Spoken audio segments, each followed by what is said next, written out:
Bonjour à tous et bienvenue pour cette 29e émission de Radio EM Pro. Nous sommes le mercredi 15 mai et ça fait un moment qu'on ne s'est pas retrouvés parce qu'il y avait les vacances scolaires et la semaine dernière était fériée. Alors on commence par les actus qui concernent l'IM Pro, donc les jeunes en stage cette semaine. Donc les jeunes que vous ne verrez pas dans les couloirs de l'IM Pro: Jelza, Janice, Iman, Mira, Rose, Clément et Jacques Oscar.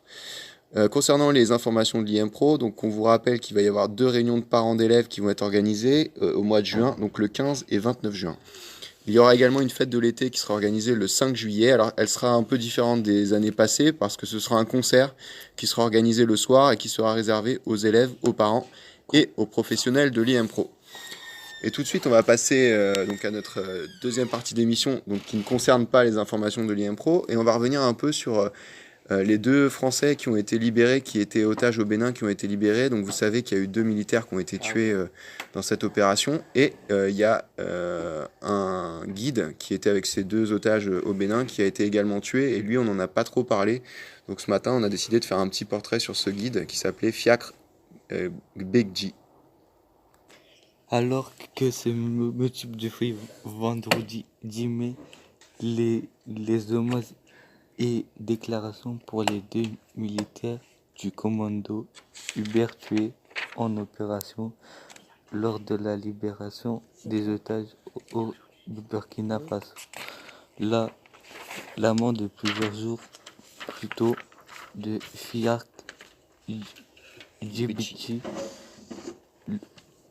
le guide béninois est accompagné Patrick Pic et Laurent Lazimouyas est passé plusieurs décrètements. Il était trouvé une semaine avant l'assaut de la libération, vendredi 4 mai, dans le parc de la Bondjari, près de la frontière avec le Burkina Faso. L'état de son corps très abîmé laissait à penser que sa mort a été violente. Alors Fiacre Begji, 29 ans, était un professionnel du tourisme. Il vivait de son activité de guide à travers notamment le projet Move with Africa, mis en place par le quotidien La Libre Belgique. Il faisait découvrir sa culture et son pays aux élèves venus dans une démarche d'éducation à la citoyenneté, explique le journal qui lui a consacré un article, précisant d'ailleurs que beaucoup de jeunes Belges et leurs professeurs le connaissaient. Sur les réseaux sociaux, de nombreuses personnes se sont émues de sa disparition. Il s'appelait Fiacre Begji, il était guide dans le parc de la Pendjari au Bénin. Il n'aura pas d'hommage, pas d'émission spéciale. Qu'il ait au moins ici sa photo, a écrit un internaute sur Twitter. Paix à ton âme, fils d'Afrique, Fiacre Begji, a posté un autre en hommage au guide. Ses connaissances et ses talents de guide étaient réputés au Bénin. Fiacre va beaucoup nous manquer, c'était l'un des meilleurs guides que nous avions, a déclaré James Terjanian, le directeur du complexe touristique de la Pendjari où le kidnapping s'est produit. Accompagnateur attentionné, pédagogue, Fiacre prenait le temps qu'il fallait pour expliquer, pas justifier par cause, pas de plainte, simplement m'expliquer au service du droit de chacun à se construire sa propre opinion avec nuance et équilibre sur une base m'éclairer d'écrire à la Libre Belge. Acteur Laurent Dutch, qui l'a côtoyé lors de leur passage commun à l'ONG L'île de Rêve, et père de 5 enfants, n'hésite d'ailleurs pas à créer des liens forts avec Excel.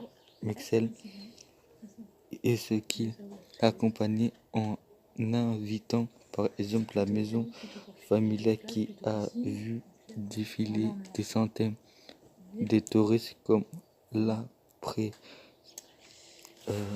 l'apprécie son frère, en plus de la profession du guide. Fiacre Begji était également éducateur dans un orphelinat de Nitatangu, une ville au nord-ouest du Bénin. Eh bien, merci à Slimane pour ce petit retour sur la mort du guide donc des otages au Bénin, Fiacre Begji. Donc maintenant qu'on est revenu sur la mort du guide touristique, on va vous parler un peu avec Slimane des zones dangereuses dans le monde. Donc il existe des zones où on peut facilement aller, où on peut aller tranquillement sans se poser de questions. Et il existe des zones un peu plus dangereuses sur lesquelles on va vous dire de faire attention et de ne pas forcément y aller. Donc c'est Slimane qui va vous expliquer tout ça. Sur son site, le Quai d'Orsay tient ainsi un jour ses conseils aux voyageurs, de même qu'une carte de région à risque. En rouge sont donc indiqués le secteur formellement déconseillé. En orange, ceux déconseillés sauf raison impérative. En jaune, ceux en vigilance renforcée. Et en vert, ceux en vigilance normale. En Afrique, de nombreuses zones sont formellement déconseillées, que ce soit au Mali, au Nigeria, en Somalie, au Soudan du Sud ou encore d'une large partie du Soudan. De même en Afrique du Nord et au Moyen-Orient, la Libye, le Yémen, l'Irak ou la Syrie sont très largement formellement déconseillés aux voyageurs en raison de leur situation d'instabilité, voire de guerre. En Algérie, les zones rouges correspondent aux zones frontalières avec des pays en situation d'instabilité, Libye, Mali, Niger. Eux-mêmes, au nord-est, entre Idjel et Tikta, il convient d'éviter cette zone en raison de la présence du groupe terroriste à l'est près de la frontière tunisienne. La zone est aussi à éviter en raison de la présence du groupe terroriste. En Asie, les zones rouges concernent une grande partie du Pakistan, l'Afghanistan, certaines régions de Thaïlande, dangers liés à une insurrection séparatiste, de Birmanie et des Philippines. Dans un autre registre est aussi concerné le secteur de la centrale nucléaire accidentée de Fukushima au Japon et une petite zone du Kazakhstan. Le Mexique regroupe aussi des zones formellement déconseillées. En Amérique latine, les frontières de la Colombie et le centre du Pérou sont elles aussi teintées de rouge. Dans cette dernière zone, les voyages sont formellement déconseillés en raison de la présence de groupes armés liés au narcotrafic. Pour ce qui est du continent européen, 5 zones sont formellement déconseillées à 5 autres déconseillées, sauf en raison impérative. La frontière entre la Russie et l'est de l'Ukraine, des régions limitrophes de la Russie, la Géorgie, l'Azerbaïdjan et l'Arménie sont notamment concernés. En Arménie, il est aussi formellement déconseillé de s'approcher des frontières avec l'Azerbaïdjan, les incidents armés étant fréquents et les mines antipersonnelles constituant un réel danger, explique le Quai d'Orsay. Plus généralement, il est formellement déconseillé de se rendre au Karabakh et dans les territoires d'Azerbaïdjan occupés par l'armée arménienne. Cette région ne fait pas partie de la circonscription consulaire de l'ambassade de France à Erevan et la protection consulaire de nos ressortissants ne peut y être assurée, met-il ajouté. Eh bien, merci Slimane pour ce petit point donc, sur les zones du monde qui sont dangereuses et où il faut éviter d'y aller. Donc, si vous avez des doutes, si vous voyagez et que vous avez des doutes, eh bien, il faut consulter le site du Quai d'Orsay qui vous donnera les informations nécessaires pour pouvoir effectuer votre voyage. Merci Slimane. De rien. Et tout de suite, on retrouve Ornella comme chaque semaine pour le plus tôt ou plus tôt. Ornella, c'est à vous. Plutôt Italie ou plutôt Portugal? Aucun des deux. Plutôt plage ou plutôt piscine? Aucun des deux. Plutôt concert ou plutôt film? Concert ou film? Film. Plutôt Kobalade ou plutôt Booba? Balader. Plutôt France ou plutôt Brésil? Brésil. Plutôt les Schtroumpfs ou plutôt Peppa Pig? Là, aucun des deux. C'est quoi ça, wesh? Wesh, Peppa Pig, wesh. Plutôt mafé ou plutôt couscous? M'a fait. Plutôt casquette ou plutôt claquette? Plutôt casquette ou claquette? Casquette. Plutôt bronzé ou plutôt jouer dans la mer? Ou plutôt jouer dans la mer? Aucun. Ok.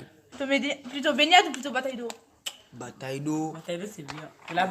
Plutôt Italie ou plutôt Portugal? Italie. Plutôt plage ou plutôt piscine? Plage. Excuse-moi. Plutôt concert ou plutôt film? Film.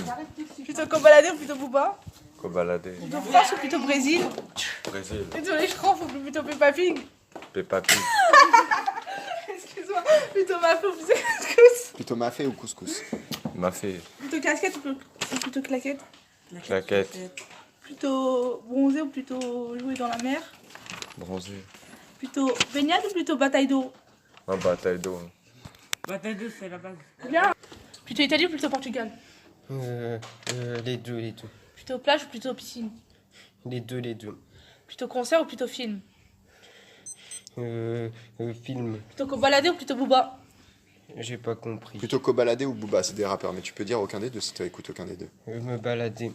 Plutôt la France ou plutôt Brésil? En Plutôt les Schtroumpfs ou plutôt Peppa Pig? Schtroumpf ou Peppa Pig? je trouve pas les deux. Plutôt mafé ou plutôt couscous? Couscous. Plutôt casquette ou plutôt claquette? Casquette. Plutôt bronzé ou plutôt jouer dans la mer? Jouer dans la mer. Plutôt baignade ou plutôt bataille d'eau? Bataille d'eau. Plutôt Italie ou plutôt Portugal? Portugal, Plutôt plage ou plutôt piscine? piscine, Plutôt concert ou plutôt film? concert, Plutôt Kobalade ou plutôt Booba? Kobalade, Plutôt France ou plutôt Brésil? France, Plutôt les Schtroumpfs ou plutôt Peppa Pig? les Schtroumpfs, Plutôt mafé ou plutôt couscous? couscous, Plutôt casquette ou plutôt claquette? plaquette, Plutôt bronzé ou plutôt jouer dans la mer? jouer dans la mer, Plutôt baignade ou plutôt bataille d'eau? bataille d'eau, Plutôt Italie ou plutôt Portugal? Portugal? Plutôt plage ou plutôt piscine? Piscine, ok. Plutôt concert ou plutôt film? Plutôt Kobalade ou plutôt Booba? Plutôt Booba. France ou plutôt Brésil? Brésil, ok. Plutôt les Schtroumpfs ou plutôt Peppa Pig? Plutôt mafé ou plutôt couscous? Plutôt casquette ou plutôt claquette? Claquette. Bronzé ou plutôt jouer dans la mer? Plutôt médiane ou plutôt baignade ou plutôt bataille d'eau? Bataille d'eau, ok, très bien. Et tout de suite, on passe aux sorties cinéma du mercredi 15 mai. Alors, on va retrouver Diriata et Tiffany. Et donc, le premier film que l'on a sélectionné cette semaine, c'est Django Paradise Mall. avec de Chad Stahelski, avec Kenny Reeves, Asia Kate Dillon, Ian McShane. John Wick transgressait une règle fondamentalement, il tuait l'intérieur de même de l'hôtel comme continent Excommunié. excommunié. Tous les services liés au continental lui sont fermés. Sa tête mise à prix, John se retrouve sans soutien, traqué par tous les plus dangereux tueurs du monde. Donc le deuxième film de cette semaine, c'est Stubby. de Richard Lani avec Helena Bonham Carter, Logan Lerman et Gérard Depardieu. Le dessin animé incroyable de Stubby, le chien errant, recueilli par John, concret sur le campus de la Yale où les soldats entraînés avec leurs troupes Les troupes US. avaient avant de rejoindre les alliés de la Grande Guerre, John embarque Clandestinement. sans protéger sur l'IS. Ouais. Minnesota. Ouais. Et la voilà Vaughan vers la France pour participer au combat. Le troisième film de la semaine, c'est Aladdin. oui, alors de Guy Ritchie avec Mena Massoud, Naomi Scott et Will Smith. Quand un charmant garçon de rue, nom de Aladdin, cherche à conquérir le cœur de la belle et Énigmatique. énigmatique, fugueuse, française, Jasmine, il fait appel à toutes les puissances de génie, le seul qui puisse permettre de réaliser 3 vœux, dont celui de devenir un prince Ali pour mieux accéder au palais. Et le dernier film de cette semaine, c'est Jeune Alem. Jeune Ahmed, ouais, de Luc Dardenne, Jean-Pierre Dardenne, avec Idir Benadi, Olivier Bono, Myriam Akedjou. En Belgique, aujourd'hui, le destin du jeune Ahmed, 13 ans, pris entre les deux idiots, pureté de la foi humaine, De son imam. Et les appels de la vie. Et bien voilà les 4 films de la semaine, vous pouvez aller les voir à partir de ce mercredi, et on remercie Diriata et Tiffany pour nous avoir donné les films de la semaine. Merci aux 2 filles. Et on va passer à un fait d'actualité un peu inquiétant, c'est le nombre d'agressions physiques homophobes qui augmente et qui atteignent un record en 2018. Alors je vais vous en parler avec Laura. Avec 231 agressions physiques recensées, 2018 a été une année noire pour les personnes LGBT.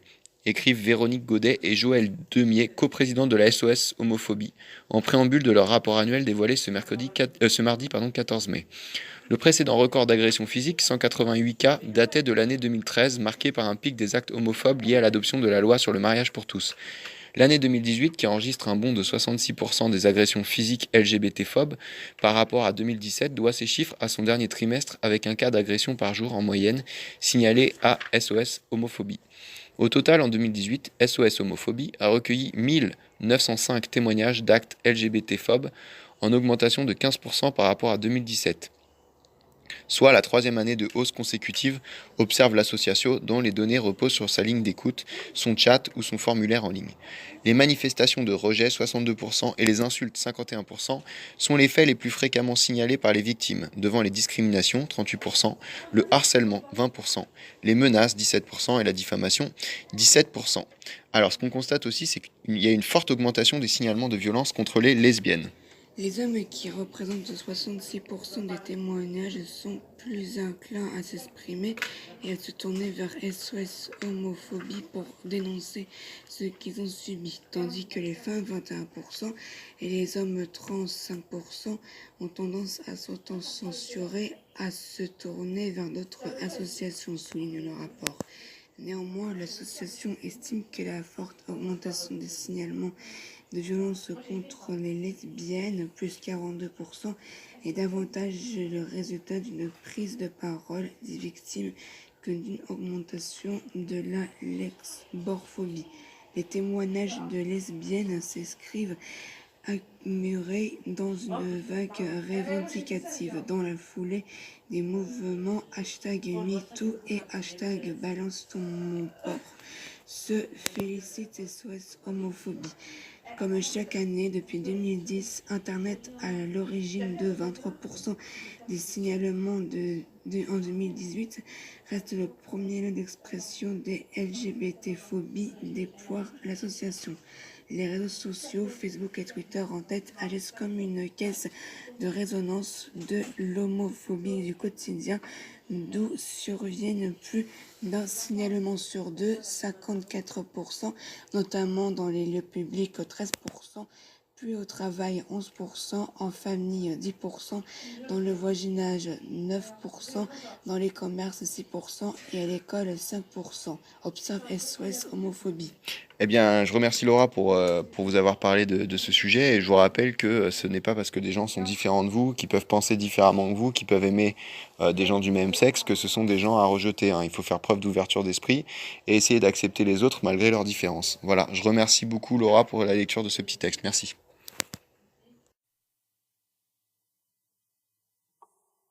On passe aux actualités. Donc, dans ce mercredi 15 mai, Emmanuel Macron et la première ministre néo-zélandaise Jacinda Ardern sonnent la mobilisation contre la violence en ligne en lançant mercredi à Paris l'appel de Christchurch, 2 mois après la diffusion en direct sur Facebook de l'attaque contre des mosquées en Nouvelle-Zélande. L'Élysée va rassembler à la fois des chefs d'État et de gouvernement comme le roi Abdallah de Jordanie, le président sénégalais Macky Sall ou la britannique Theresa May, et des patrons des géants du numérique dont Google, Twitter et Facebook. Européenne, un élu régional LFI, donc la France Insoumise, ancien membre de l'équipe de campagne présidentielle de Jean-Luc Mélenchon, a annoncé qu'il quittait la France Insoumise et allait voter pour la liste du Rassemblement national aux élections européennes pour faire barrage à Emmanuel Macron. Andrea Cotarac a ensuite annoncé qu'il se démettait de son mandat d'élu régional et la France Insoumise a prononcé son exclusion immédiate du parti. Soudan, le Conseil militaire au pouvoir au Soudan et des représentants des manifestations ont annoncé tôt mercredi, à l'issue de discussions marathon, un accord sur une période de transition politique de 3 ans devant préparer un transfert du pouvoir aux civils. Jusqu'ici, les manifestants voulaient une période de transition de 4 ans alors que l'armée voulait l'écourter à 2 ans. Au Venezuela, le chef de file de l'opposition vénézuélienne, Juan Guaidó, a accusé mardi le pouvoir chaviste de vouloir bâillonner l'Assemblée nationale dont les accès étaient bloqués par les forces de l'ordre, empêchant ainsi les députés de siéger. Le pouvoir tente de bâillonner par la force le Parlement, qui est la seule instance légitime reconnue par le reste du monde, a déclaré Juan Guaidó, qui préside l'Assemblée nationale lors d'une conférence de presse. Homéopathie, la commission de la transparence de la Haute Autorité de Santé doit adopter ce mercredi un avis sur le déremboursement ou non des granules consommés par 20 millions de Français, mais dénoncés par beaucoup comme une supercherie médicale. Et enfin, on finit par le Festival de Cannes. Javier Bardem et Charlotte Gainsbourg ont ouvert le 72e Festival de Cannes, qui a débuté par la projection du premier film en compétition, The Dead Don't Die, de Jim Jarmusch, réunissant Bill Murray, Tilda Swinton, Selena Gomez et Adam Driver. Et tout de suite, on va passer au journal des sports et on va retrouver Slimane. Alors, bonjour Slimane. Bonjour. Alors, cette semaine, on retrouve 3 sports au menu du journal des sports, donc le foot, le catch et le basket avec la NBA. Alors, en foot, Slimane, c'est quoi l'actualité du moment? Antoine Griezmann annonce mardi qu'il allait quitter l'Atlético Madrid où il évolue depuis 5 saisons, ouvrant la porte à un éventuel transfert vers le FC Barcelone qu'il avait refusé l'été dernier. Le club qui voudra s'acheter ses services de rappel à clause de réalisation de son contrat qu'il avait renouvelé l'an dernier, clause qui s'élève à environ 120 millions d'euros. Selon la presse espagnole, il rapporte toujours un intérêt pour annoncer du Barça à son encontre. Alors, cette semaine, il y a du catch aussi au menu parce qu'il y a un fait un peu spécial dans le catch, c'est qu'il y a un catcheur mexicain, Silver King, qui est mort sur le ring à l'âge de 51 ans. Oui. Le lutteur âgé de 50 ans était célèbre pour son rôle du méchant dans le film Nacho Libre. Le catcheur mexicain Silver King, célèbre notamment pour son rôle du méchant dans le film Super Nacho, titre original. Nacho Libre est mort sur le ring samedi 11 mai au cours d'un combat d'exhibition à Londres, annonçait la direction du lieu où se déroulait l'événement. Le lutteur âgé de 51 ans de vrai nom César González participait au Greatest Show of Lucha Libre. Comme prévu dans ce combat spectaculaire mais arrangé d'avant, Silver King finit par être plaqué au sol par son adversaire Juventud Guerrera. Celui-ci célèbre sa victoire lorsque tout à coup le public s'aperçoit que Silver King ne se relève pas. Les premiers secours tenteront afin de le ramener. La cause de la mort n'a pas indiqué officiellement. La police a simplement précisé que la mort était naturelle. La Lucha Libre, la version mexicaine du catch, oppose des luchadores masqués souvent amateurs jusque les plus petits du village du pays. Il a connu notamment le milieu des années 2000 un succès planétaire au point de s'exporter des tournées mondiales. Alors, troisième sport mis à l'honneur cette semaine, le basket avec la NBA. Et il y a un duel entre les deux frères Stephen et Seth Curry au sommet de la NBA. Pour vous en parler, toujours Slimane.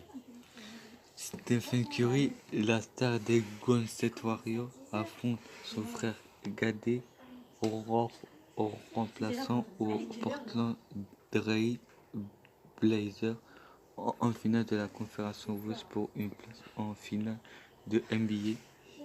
Ils vont tirer à pile ou face avant chaque match. Accoutumé. À l'entourage de leur rejetons Stéphane et Seth, l'ancien basketteur américain Del Curry et son épouse Sonia se retrouvent face à un dilemme. Leurs deux garçons vont s'affronter en finale de la conférence Ouest de la NBA, une première pour deux frères. Stephen Curry, le meneur de les Golden State Warriors, a accueilli son gâté Seth a remplacé les Portland Trail Blazers mardi 14 mai. Dans le premier match, la série au meilleur des 7 matchs remportés par les Warriors 116 à 64 sur le parquet. Pour les parents, c'est une pièce qui les détermine à chaque rencontre. Lequel d'entre eux soutient les Warriors et lesquels Blazers. Alors, donc les deux frères ont des saisons complètement différentes. Donc les carrières des deux frères sont loin d'avoir suivi la même trajectoire. Là où Stephen, 31 ans, a suivi un chemin pavé d'or à Golden State, s'érigeant en l'un des meilleurs shooters de l'histoire et remplissant son armoire à trophées. 3 titres, 2 trophées de MVP, donc meilleur joueur de NBA, le meilleur joueur de la saison. 28 ans, a peiné à faire son trou en NBA. Non drafté en 2013 à la sortie de l'université, celui qui a longtemps été cantonné rôle au frère de Curry, a entamé sa carrière en G-League, la ligue de développement de la NBA, et enchaîné les blessures et les passages brefs dans la grande ligue. Si son coach à Sacramento, George Karl, estimait en 2016 qu'il ne restera qu'une paire d'années en NBA, Seth s'est installé plus durablement dans la ligue à partir de la saison 2015-2016, celle qui a vu son grand frère faire tomber le record historique de victoires en saison régulière de la NBA avec son équipe des Warriors. On a une relation assez classique entre deux frangins, a souri Stephen Curry lundi après l'entraînement des Warriors. On a beaucoup joué l'un contre l'autre enfant et il n'arrêtait pas de m'accuser de triche. Aîné de 2 ans, il avait l'avantage de la taille sur Seth, mais ce dernier n'était pas simple à jouer. En 2015, dans son discours après avoir reçu le titre de MVP de la saison, le meneur de Golden State avait remercié son cadet pour l'incessant challenge qu'il avait apporté détailler les batailles fratricides à l'arrière de la maison familiale. Stephen Curry avait également salué l'évolution de son frère, dont la carrière professionnelle débutait à peine. Ce n'est pas facile d'avoir un grand frère qui joue en NBA après ton père. Et la manière dont tu le gères, c'est impressionnant. Vas-y. Il est Curry, on a le shoot pour 3 points dans le sang, comme le père d'elle, ancien sniper des Charlotte Hornets.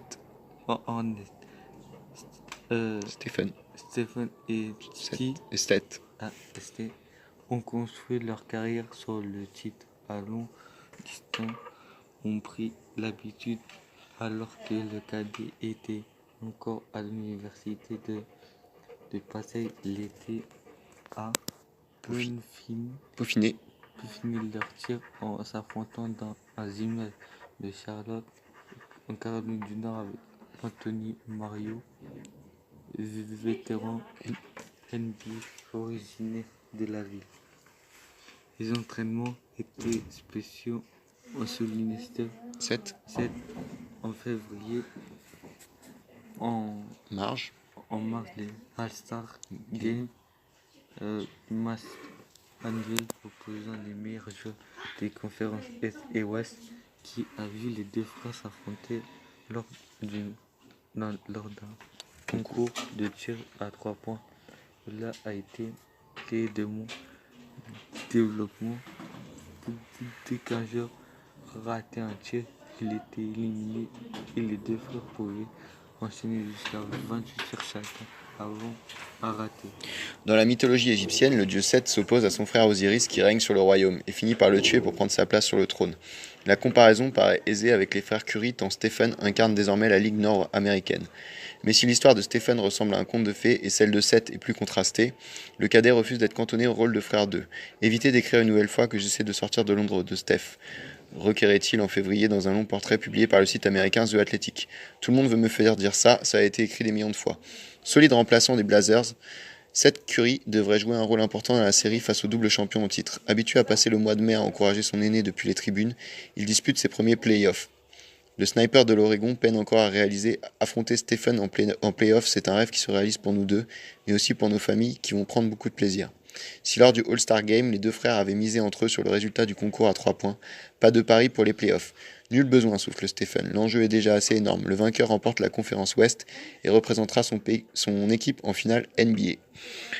Eh bien, merci à Slimane pour ce petit journal des sports consacré au foot, à la lucha libre et au basket. Alors, et tout de suite, on retrouve Yvan qui va nous parler un peu des difficultés liées à la trottinette électrique à Paris. Et donc, Yvan va vous parler, va vous dire pourquoi la ville de Paris menace d'interdire les trottinettes électriques. La prolifération de ce mode de transport qui a conquis les routes les rues parisiennes en quelques mois s'est transformé en casse-tête dans la ville, mais aussi le gouvernement recherche à réguler les sons.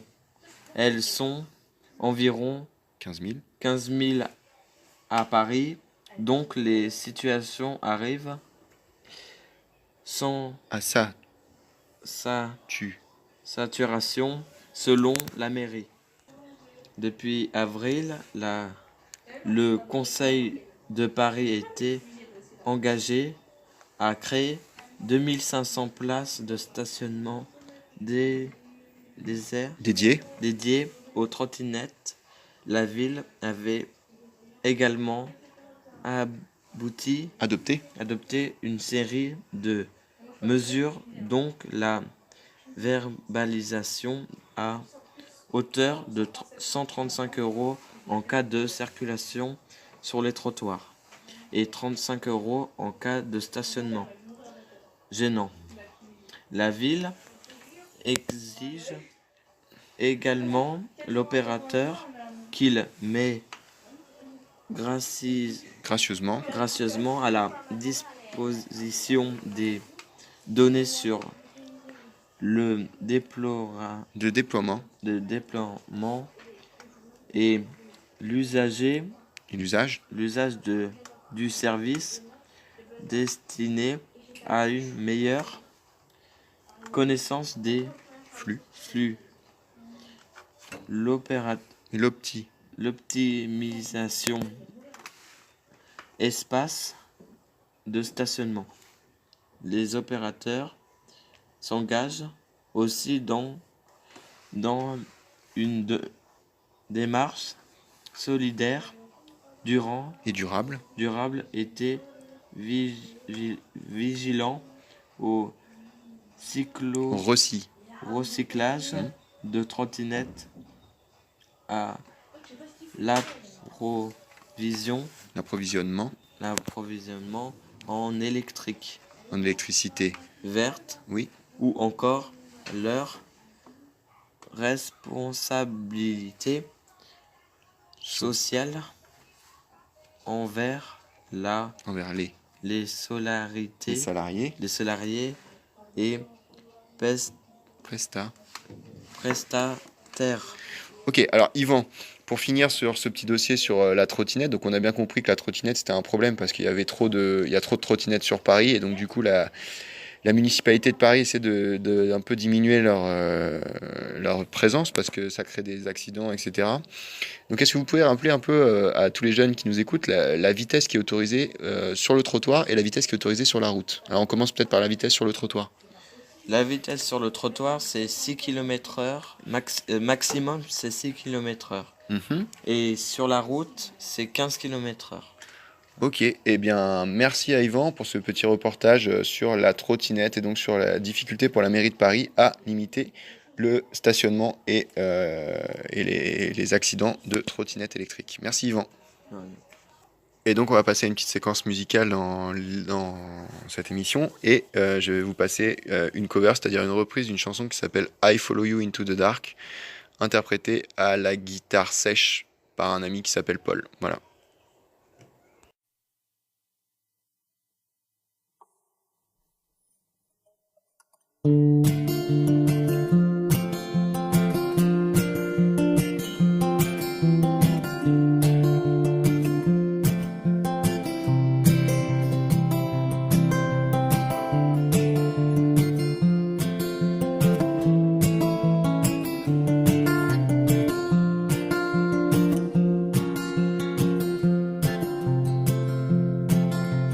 Love of mine, someday you will die, but I'll be close behind and follow you into the dark.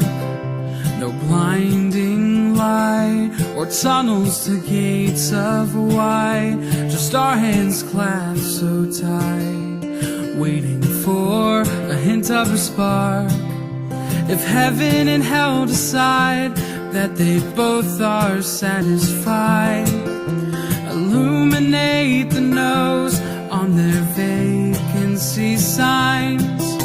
If there's no one beside you when your soul embarks, then I'll follow you into the dark.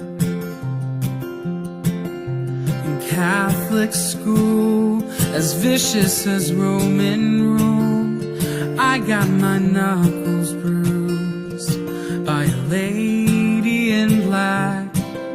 I held my tongue as she told me, son, fear is the heart of love. So I never went back. If heaven and hell decide that they both are satisfied, illuminate the nose on their vacancy signs. If there's no one beside you when your soul embarks, then I'll follow you into the dark. You and me have seen everything to see, from Bangkok to Calgary, and the soles of your shoes are all worn down. The time for sleep is now. It's nothing to cry about, 'cause we'll hold each other soon in the blackest of rooms.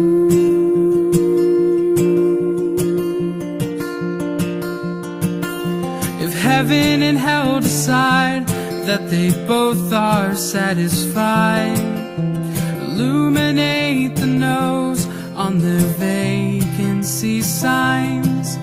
If there's no one beside you when your soul embarks, then I'll follow you into the dark. Then I'll follow you into the dark.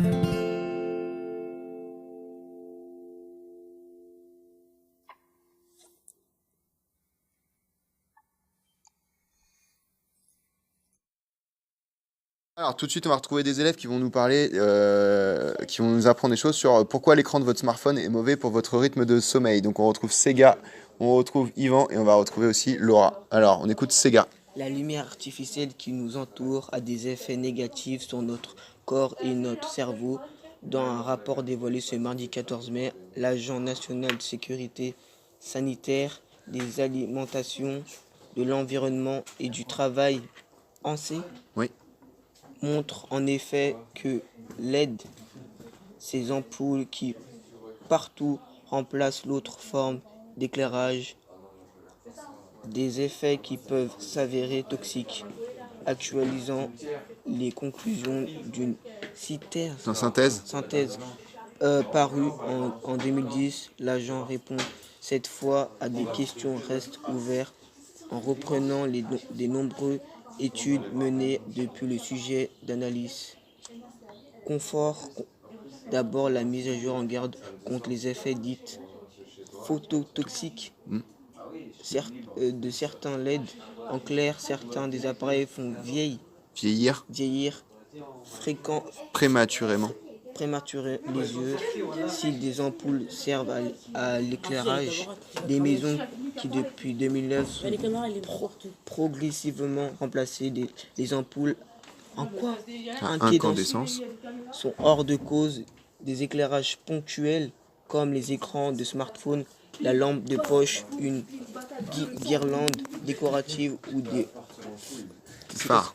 phares automobiles peuvent endommager la rétine. Une exposition chronique à ce type de lumière ferait même vieillir notre cornée. Prématurément. Dégénérescence, c'est ça? Dégénérescence. Maculaire liée à l'âge. Alors, des chercheurs aussi sont aperçus que les lumières et les écrans de smartphone étaient non seulement mauvais pour les yeux, mais également pour le rythme de sommeil. Et c'est Diriata qui va vous en parler. Mais ce nouveau rapport met surtout l'accent sur le phénomène qui reste jusqu'alors désormais démontré l'impact de l'éclairage LED sur notre rythme de sommeil, aussi appelé cycle de circadien. Cette lumière artificielle perturbe ainsi notre cerveau, habitué depuis toujours à l'alternance jour-nuit selon le rythme de 24 heures. L'exposition de la lumière artificielle perturbe ce rythme et de la lumière produite par les LED, plus encore que les éclairages traditionnels. Le blocage de la mélatonine, cette hormone qui prépare normalement le corps humain pour le sommeil, de la lumière particulièrement froide produite par les objets que nous utilisons quotidiennement, dans l'écran plat jusqu'au smartphone, en passant par l'ampoule intelligente et interprète par notre corps comme était la lumière du jour. La diffusion de la mélatonine de notre cerveau est alors retardée, voire immédiate. Nous restons alertes quand il faudra nous relâcher. C'est alors non seulement notre temps de sommeil qui subit ce déséquilibre, mais aussi sa qualité exposée de la lumière bleue. Nous mettons plus de temps à nous endormir, encore plus connaître la phase de sommeil profond.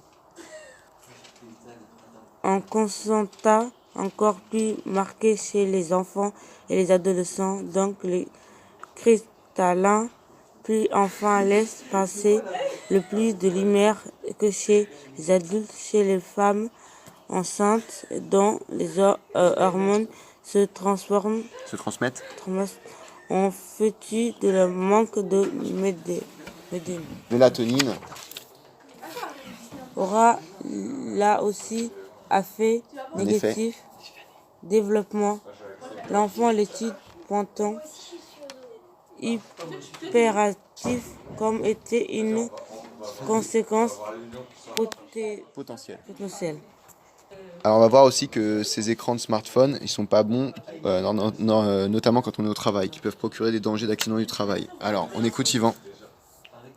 Autre élément à effet négatif, la lampe à LED et les variations de la lumière qu'elle induit en fonction de leur qualité. Les écrans, les lampes de chevet ou tout autre éclairage qu'on connaisse de clignotant ou de brusque baisse d'intensité. Ces phénomènes ont un impact sur le sang, sur la santé des personnes exposées. Les adultes en particulier qui travaillent tous les jours sous des éclairages parfois blafards connaissent ces phénomènes de variation intensité parfois sans rencontre compte l'impact décrit est en revanche très notable. Maux de tête, fatigue visuelle, risque d'accident du travail. Derrière ce rapport qui met clairement en cause notre mode de vie, autant que la technologie utilisée, l'abondance de lumière bleue dans notre vie quotidienne. À la différence des ampoules à l'incandescence traditionnelle, les LED modernes émettent une lumière dite froide sur une longueur d'onde qui correspond à celle du bleu, même si nous voyons des couleurs chaudes. Nécessitant peu d'énergie, dégageant une faible chaleur, elles sont pratiques et représentent des avantages environnementaux importants lorsqu'on les compare aux autres méthodes d'éclairage comme l'halogène ou l'incandescence. Mais comme on l'a vu, cette technologie présente des risques sanitaires non négligeables auxquels le rapport de l'ANSES propose de remédier en partie. L'éclairage écartant les solutions de protection ponctuelles comme les écrans revendiquant une faible émission de lumière bleue, aucune efficacité réelle n'a été observée ou encore les lunettes de protection. L'agence recommande au mieux sensibilisation du public et un renforcement de la loi parmi les mesures demandées. Restreindre à la vente les objets à LED émettant une lumière particulièrement agressive ou encore limiter dans la mesure du possible l'intensité lumineuse des phares de voiture. Eh bien, merci à Sega, à Diriata et à Yvan de vous avoir parlé de la dangerosité des ampoules LED sur notre santé, donc le sommeil qui est perturbé, les dangers d'accident du travail. Et donc on retrouve tout de suite Tiffany et Diriata qui vont vous parler du Festival de Cannes qui s'est ouvert hier. Le Festival de Cannes se déroule du 14 mai au 25 mai. La cérémonie de début ou de fin se déroule sur Canal+. Barber est encore une fois le maître de cérémonie. Inarritu, le réalisateur, est président du jury. Le film de Jarmus a commencé le festival. Il s'appelle The Day Don't Die. C'est un film de zombies avec Selena Gomez. L'acteur Alain Delon reçoit une palme d'honneur pour l'ensemble de sa carrière. Le jury de la sélection composé des actrices El Fang, Maïmouna Ndiaye, le dessinateur réalisé Enki Bilal, réalisatrice Alice Revas et réalisateur Robin Capello, Georges Lantimos et Pawel Polikovski rejoint le président du jury cinéaste mexicain Alejandro González Inarritu. Deux films sont très attendus en compétition. Once Upon a Time in Hollywood de Quentin Tarantino Mekebe Mi Love. Intermezzo. Intermezzo. D'Abdelatif. D'Abdelatif. Keshish. Keshi. Et rejoignons la liste des réalisateurs lauréats à la Palme d'Or en compétition aux côtés de frères Dardenne. Ken Loach et Terrence Malick. Le film Honneur de Eric Toledano et Olivier Nakache est annoncé comme étant un film de couture. Eh bien, merci à Tiffany et Diriata pour ce petit point sur le festival de Cannes. Et tout de suite, on retrouve Diriata qui va aller poser des questions bêtes aux jeunes et aux professionnels de l'IM Pro. Parti. Plus les photos sont vieilles et plus on a l'air d'un jeune quand on a l'air jeune. Quand on pense. Alors, plus la photo est vieille et plus on a l'air jeune. Qu'en penses-tu? Ça dépend vieille à quel niveau. Ça dépend si c'est la date de la photo. La date de la photo. Je pense que c'est ça oui. Oui, ça me paraît évident. Puisque si la photo est vieille, ça veut dire qu'elle a été prise quand on était plus jeune. Donc, je pense que c'est tout à fait exact. Et je pense que c'est sympathique de regarder des vieilles photos, même si on se rend compte qu'on n'a plus 20 ans. Mais bon, pas comme vous, on n'est plus des petits jeunes comme nous vous. aussi on va vieillir. Mais bon, et vous aussi vous allez vieillir, c'est sûr. Vas-y. Si Superman est tellement malin, pourquoi est-ce qu'il met un slip dessus de son pantalon? Parce qu'il aime que ça soit au chaud. Superman est tellement malin, pourquoi il met son slip dessus son pantalon? Pourquoi est-ce qu'il met son slip par-dessus son pantalon?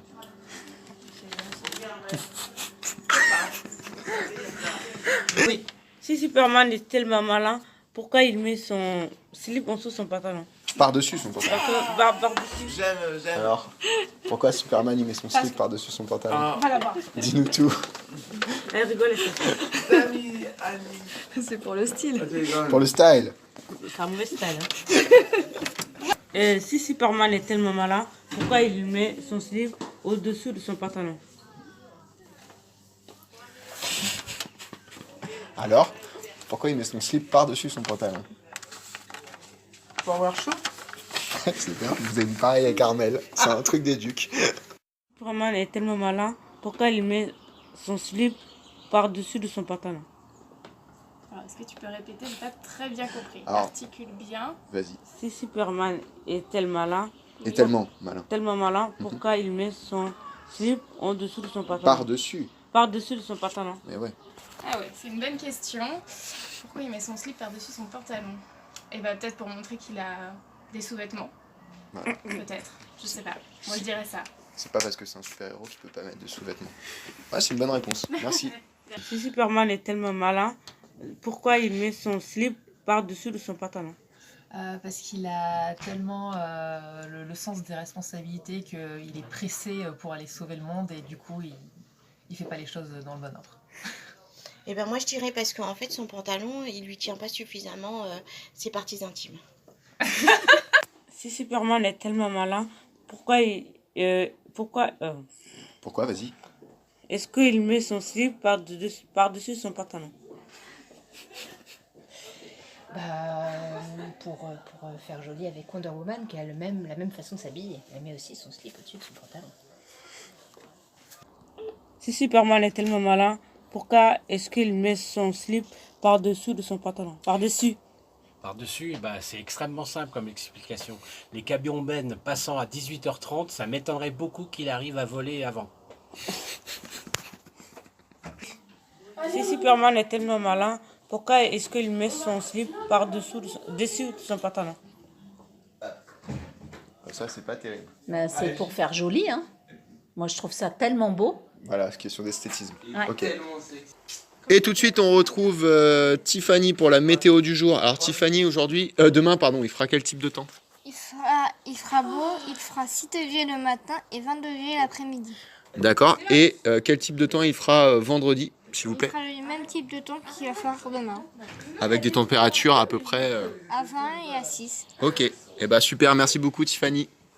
À la fin de la 29e émission, on se retrouve mercredi prochain et bon week-end. Ouais,